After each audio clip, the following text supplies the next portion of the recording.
Good morning, students. Welcome to online classes in MSc Final Zoology. Now, I will discuss about urochordates. Yesterday, we are study in subphylum of urochordates. Students, कल अपन ने urochordates के general character पढ़े थे। आज अपन पढ़ेंगे urochordates को कितनी class में बांटा गया है। तो यूरोकोडेट्स को मोस्टली 3 क्लास में डिवाइड किया गया है। Class number first ascidiacea. Ascidiacea class के अंदर कौन कौन से एनिमल आते हैं, क्या क्या इनके फीचर्स है, अपन ये पढ़ेंगे। फर्स्ट है सोलिटरी, अकेले हो सकते हैं। Colonial, compound bottom living. Bottom means ये जो एनिमल्स हैं ये मोस्टली एक्वेटिक होते हैं, मोस्टली समुद्र में पाए जाते हैं और समुद्र के भी कहाँ रहते हैं, पैंदे में, बॉटम में। Second, body form and size variable. Body का फॉर्म किस फॉर्म में होगी, डिफरेंट फॉर्म में होगी। कोई छोटी हो सकती है, कोई बड़ी हो सकती है, साइज भी अलग अलग हो सकता है। Next, test permanent. टेस्ट का मतलब जो चारों ओर कवर है, आवरण है, वो परमानेंट होगा। वेल डेवलप एंड थिक, मोटा होगा। Atrium open dorsally by atriopore. अभी बताएंगे ये एट्रियम एक होल लाइक स्ट्रक्चर होती है, छिद्र के समान संरचना होती है, उसको बोलते हैं एट्रियम। ओपन खुलता है, डोर्सली बाई एट्रियोपोर, डोर्सल सतह पर एक छिद्र के द्वारा खुलता है, उसको बोलते हैं एट्रियोपोर। अभी मैं डायग्राम में दिखाता हूँ आपको कि ये एक डायग्राम है एसिडिया का, और इसकी बॉडी में 2 तरह के छिद्र होते हैं। एक है ब्रेंकियल अपर्चर और दूसरा है एट्रियल। जिधर से वाटर प्रवेश करता है उसको तो बोलते हैं ब्रेंकियल, और जिधर से वाटर निकलता है उसको बोलते हैं एट्रियल। तो ये वाली होगी। Okay. Pharynx large with many persistent gill slits. कल मैंने बताया था कि जो गिल्स होते हैं, gills respiratory structure, respiratory system या श्वसन की जो संरचनाएं होती है वो कहाँ मिलती है, वो फेरिक्स में पाई जाती है। सेक्सेज यूनाइटेड, मेल फीमेल एक होंगे। Larva free swimming and highly develop means adult की तुलना में बहुत डेवलप होगा। डेवलप क्यों होगा, उसका ही कारण है। नेक्स्ट पॉइंट में है एडल्ट यूजुअली सेसाइल समझते हो। सेसाइल मीन्स होता है जो एक स्थान पे पाया जाए। After retrogressive Metamorphosis. रिट्रोग्रेसिव का मतलब ये होता है कि बिल्कुल विपरीत कैसे, कि यदि कोई एनिमल, कोई प्राणी, कोई जीव या मनुष्य प्रोग्रेस करे, एक के बाद एक सीढ़ी चढ़े, स्टेप टू स्टेप आगे बढ़े, तो कहलाएगा प्रोग्रेसिव। लेकिन यदि उसके अपोजिट में आए, जैसे ऊपर सबसे टॉप सीढ़ी से बिल्कुल नीचे वाली सीढ़ी पे आए, तो कहलाएगा रिट्रोग्रेसिव मेटामॉर्फोसिस। इसको बोलेंगे रिट्रोग्रेसिव मेटामॉर्फोसिस। ये कैसे होता है कि इसका जो लार्वा होता है, लार्वा होगा डेवलप क्यों होगा, क्योंकि उसके अंदर नोटोकॉर्डा के तीनों characters, present of notochord, present of nerve cord, present of gill slit, तीनों पाए जाएंगे। कहाँ मिलेंगे, इसकी टेल में मिलेंगे। लेकिन जैसे ही ये लार्वा एडल्ट में चेंज हो जाएगा या एडल्ट में कन्वर्ट हो जाएगा, तो इसके टेल में पाए जाने वाले तीनों कोर्डेटा के करैक्टर जो अभी मैंने बताए थे, नोटोकॉर्ड, नर्वकॉर्ड और गिल स्लिट्स, ये क्या हो जाएंगे, विलुप्त हो जाएंगे, लॉस्ट हो जाएंगे, समाप्त हो जाएंगे। तो ये कहलाएगा, इस तरह का जो मेटामॉर्फोसिस है वो रिट्रोग्रेसिव मेटामॉर्फोसिस कहलाता है। Okay. Retrogressive metamorphosis when larval notochordal, nerve cord and tail are lost and brain reduce brain कैसे हो जाएगा, रिड्यूस फॉर्म में हो जाएगा to a solid dorsal ganglion. Ganglion बिल्कुल लॉस हो जाएंगे और एक डोर्सल सॉलिड स्ट्रक्चर के रूप में पाए जाएंगे। Okay, stolon simple and non, ये स्टोलन है, ये किसी भी एनिमल में नहीं पाई जाती, ओनली फॉर यूरोकॉर्डेट्स में ही मिलती है। ओके, इसका एग्जांपल है एसिडिशिया। एसिडिशिया जो डायग्राम में दिख रहा है, ये डायग्राम है, इसकी बॉडी में सबसे बाहर है, ये कवर्ड है, इसको नाम है टेस्ट।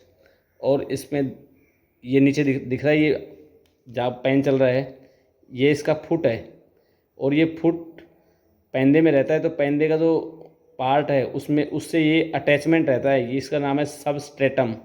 किसी भी धरातल से चिपकने के लिए, अटैचमेंट करने के लिए ये फुट मिलता है। अब इसमें दो तरह के अपर्चर होते हैं, छिद्र होते हैं, एक branchial aperture, second is atrial aperture. Branchial aperture से वाटर करंट क्या हो रही है, बॉडी के अंदर आ रही है, और बॉडी के अंदर आने से वो जिससे बाहर निकलती हैं, ये इसको बोलते हैं एट्रियल अपर्चर। और पानी के साथ साथ जो छोटे छोटे माइक्रो ऑर्गेनिज्म आते हैं, उनको ये फीडिंग के रूप में ग्रहण करता है। ओके, क्लास नंबर 2, उसका नाम है thaliacean. Thaliacea means bag like structure, adult, free living, pelagic in warm and temperate sac. Warm का मतलब ये गर्म जल में भी पाए जाते हैं और ठंडे जल में भी मिलते हैं। सोलिटरी हो सकते हैं, कॉलोनियल, दोनों टाइप के होंगे। Body shape and size variable, shape same छोटी हो सकती है, बड़ी हो सकती है, साइज बड़ा हो सकता है, डिफरेंट टाइप के। ट्यूनिक परमानेंट, ट्यूनिक का मतलब टेस्ट, पहले वाले में था थिक, इसमें कैसा होगा थिन, पतला। ट्रांसपेरेंट का मतलब जिसमें आर पार बिल्कुल क्लियरिटी देख सकें। विद सर्कुलर मसल बैंड, और टेस्ट में कौन सी मसल पाई जाएंगी, they are present of circular muscles. एक होती है लॉन्गिट्यूडनल मसल्स, दोनों मसल्स एक दूसरे के अपोजिट काम करती है। एट्रियोपोड लोकेटेड पोस्टीरियरली, एट्रियोपोड बताया था अभी, एट्रियम कहाँ होता है, पोस्टीरियर पोजीशन पर लोकेटेड होता है। फेरिक्स विद 2 लार्ज और मैनी स्मॉल गिल स्लिट्स, फेरिक्स में गिल स्लिट या तो 2 होंगे तो बड़े होंगे, और यदि 2 से ज़्यादा हैं तो कैसे होंगे, छोटे साइज़ के होंगे। सेक्स से यूनाइटेड, सेक्स जुड़े हुए, लार्वा एब्सेंट, लार्वा नहीं पाया जाएगा। एडल्ट विदाउट नोटोकोड, ये बात अभी पहले बताई थी कि एडल्ट में नोटोकोड, नर्व कोड और टेल नहीं पाई जाती, एब्सेंट होती हैं, जबकि लार्वा में प्रेजेंट होती हैं। Asexual budding, asexual reproduction mostly कैसे होता है, बडिंग क्या होता है, एक नॉर्मल आउटग्रोथ होती है बॉडी से एक नॉर्मल आउटग्रोथ निकलती है जो बाद में पूरे एनिमल का निर्माण करती है। जैसे रीजनरेशन होता है ना, रीजनरेशन में जैसे होता है वही प्रोसेस इसमें होती है। From a complete stolen.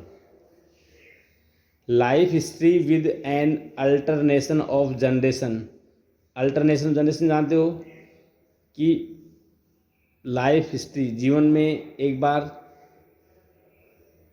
N आती है, हैप्लॉइड स्टेज, और एक बार डिप्लॉइड। हैप्लॉइड और डिप्लॉइड दोनों अवस्था आने के कारण इसका नाम दिया गया है अल्टरनेशन ऑफ जनरेशन। इसका एग्जाम्पल है डोलियोलम और पायरोसोमा। अपने पास जो डायग्राम है इसका नाम है पायरोसोमा, और इसका नाम पायरोसोमा क्यों पड़ा है, पायरो मीन्स होती है फ्लेम, और सोमा बॉडी। इसकी बॉडी ऐसी लगती है जैसे फ्लेम, आग की जो ज्वाला होती है ना, उस तरह की बॉडी पाई जाती है, इसलिए कहलाती है पायरोसोमा। क्लास नंबर 3 उसका नाम है लार्वेशिया। क्लास नंबर 3 का नाम है लार्वेशिया, और उस क्लास कि क्या करेक्टर हैं? Small, solitary, free swimming pelagic animals, neotenic. Neotenic समझते हो? सबसे इम्पोर्टेंट करेक्टर नियोटेनी। नियोटेनी वो होता है जिसमें लार्वा में एडल्ट के करेक्टर पाए जाए। जैसे लार्वा अभी बात की थी, larval like form with persistent tail, notochord, nerve cord and brain. ये नोटोकोड, नर्वकोड ये सब एडल्ट में मिलते हैं, लेकिन इस यूरोकोडेट्स के अंदर सबसे इम्पोर्टेंट चीज़ होती है कि लार्वा में ये करेक्टर पाए जाते हैं जो कहलाएगा neoteny. Test forming a temporary house renewed periodically. Test होता है वो टेम्परेरी तौर पर, एक जैसे घर घर का काम होता है ना, लगातार कंटिन्यू टूटता रहता है और बनता रहता है। Atrium and atrial aperture absent. इसमें जैसे अपन पायरासोमा में पढ़ा था, एसिडियम पढ़ा था कि दो तरह के छिद्र होते हैं, एक ब्रैंकियल होता है, एक एट्रियल होता है, और दोनों एक दूसरे के अपोजिट एंड पे होते हैं, वो इसमें नहीं मिलते। किलस्लिट्स 2 केवल 2 होंगे, साइज में बड़े होंगे। ओपनिंग डायरेक्टली टू आउटसाइड, जो कहाँ खोलेंगे? सीधे बाहर की तरफ खोलेंगे। सेक्सेज यूनाइटेड, सेक्स जुड़े हुए, female male. No metamorphosis, metamorphosis नहीं होता है। एग्जाम्पल इसका ओइकोप्लोरा। ओइकोप्लोरा का जो एनिमल है वो डायग्राम में दिख रहा है इस तरह का। ये अंदर वाला क्या है? ये एनिमल है अंदर वाला, ये छोटा सा ये एनिमल है। और ये एनिमल क्या करता है? अपने चारों ओर एक कवर बनाता है। ये कवर, ये चारों ओर एक कवर है। इस कवर में बाहर एक छलनी का जैसा स्ट्रक्चर होती है, इसका नाम है छलनी। काम क्या होता है? किसी चीज़ को फिल्टर करना। तो ये फिल्टरिंग एपरेटस होता है, और इस फिल्टर एपरेटस में से जल, वाटर की करंट, जहाँ जीव रहता है वहाँ से वाटर करंट आती है। वाटर करंट में क्या होगी? वाटर करंट तो इधर से इधर ये होती हुई निकल जाएगी, इधर से होती हुई प्लेटों से यूँ ये वाटर ऊपर से आएगा, यूँ जाके इधर से होता हुआ नीचे से, और यहाँ इन प्लेटों में होता हुआ इससे बाहर निकल जाएगा। तो जिधर से एंटर कर रहा है वाटर उसको बोलते हैं इन माने अंदर, इनहेलेंट अपर्चर जिधर से वाटर प्रवेश करता है, और जिधर से निकलता है उसको बोलते हैं एक्सहेलेंट। आपने गाड़ियों में देखा होगा, एक साइड लिखा होता है इन, एक साइड होता है आउट। जिधर से एंट्री होती है उधर होता है इन, जिधर से निकलना होता है उधर होता है एक्स। तो यहाँ से पानी आएगा और यहाँ से पानी इधर फिल्टर होके, फिल्टर का मतलब उसके अंदर छोटे छोटे जो माइक्रो ऑर्गेनिज्म होंगे, जीव होंगे, वो यहाँ रुक जाएंगे। उनको ये एनिमल क्या कर लेगा? एब्जॉर्ब कर लेगा, ग्रहण कर लेगा। दूसरी बात, पानी के साथ साथ कुछ लिक्विड O2 आती है, वो O2 इन गिल्स में होती हुई बाहर निकलती है। तो एनिमल ब्रीदिंग, कैसे ब्रीदिंग करेगा?